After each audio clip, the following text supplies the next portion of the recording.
ચોપડા પૂજનમાં ધરવા માટે તમે લાપસી બનાવી કે નહીં?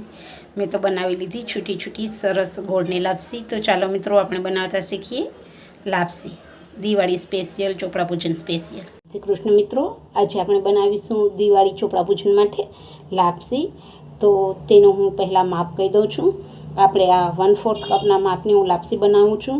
તો આપણે એક ઇઝીલી માપ યાદ રાખવાનું છે, 1, 2, 3 અને 4. 1 એટલે 1 કપ. આ મેજરમેન્ટનો જે આપણે ગમે તે લઈએ, મેં અત્યારે 1/4 લીધો છે. તે 1 કપ ભાખરીનો જે આપણે લોટ હોય, જે લાડવાનો કહીએ કે ભાખરીનો, એ દળાવીએ છીએ એ લોટ.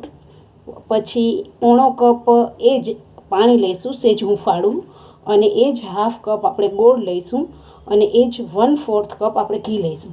એટલે કે 1, 2, 3, 4 એવી રીતે માપ યાદ રાખી લઈએ તો લાપસી બનાવવી એકદમ ઇઝી થઈ જશે. હવે આપણે આ જે લોટ છે તેમાં ઘી મિક્સ કરી દઈશું હાથેથી જ. આપણે તેમાં ઘી મિક્સ કરી દઈશું હાથેથી જ. સરસ ઘીનું મોણ દેવા ગયું છે. આવી જ રીતે આપણે ઘીનું મોણ દઈ દેવાનું છે. જે આ પાણી છે તે હુંફાળું જ છે, તેમાં ગોળ એડ કરી અને ઓગાળી લઈશું. પાણી હુંફાળું જ છે એટલે ગોળ તરત ઓગળી જશે. પાણીમાં ગોળ પણ સરસ ઓગળી ગયો છે અને લાપસીમાં મોણ પણ સરસ દેવાઈ ગયું છે. તો હવે આપણે બંનેને મિક્સ કરી દઈશું.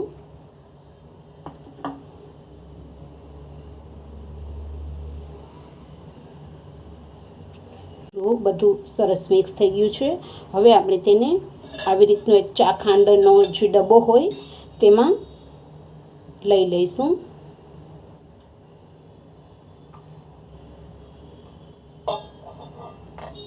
જો આપણે આમાં લઈ લીધું છે અને હવે આપણે કુકરને ગરમ કરવા. પાણી સરસ ગરમ થઈ ગયું છે. મેં તેમાં એક લીંબુનો ટુકડો એડ કરી દીધો છે એટલે કુકર ખરાબ ન થાય. હવે આપણે તેમાં આ ડબ્બો મૂકી દઈશું અને કુકરને બંધ કરી દઈશું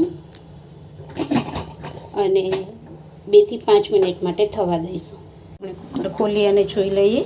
જુઓ સરસ થઈ ગઈ છે લાપસી. હવે આપણે પ્લેટમાં કાઢી લઈશું. જુઓ સરસ ચડી ગઈ છે. થોડી ઠંડી થશે એટલે એકદમ છૂટી થઈ જશે. જુઓ સરસ ઠંડી થઈ ગઈ છે. આપણી લાપસી તૈયાર છે.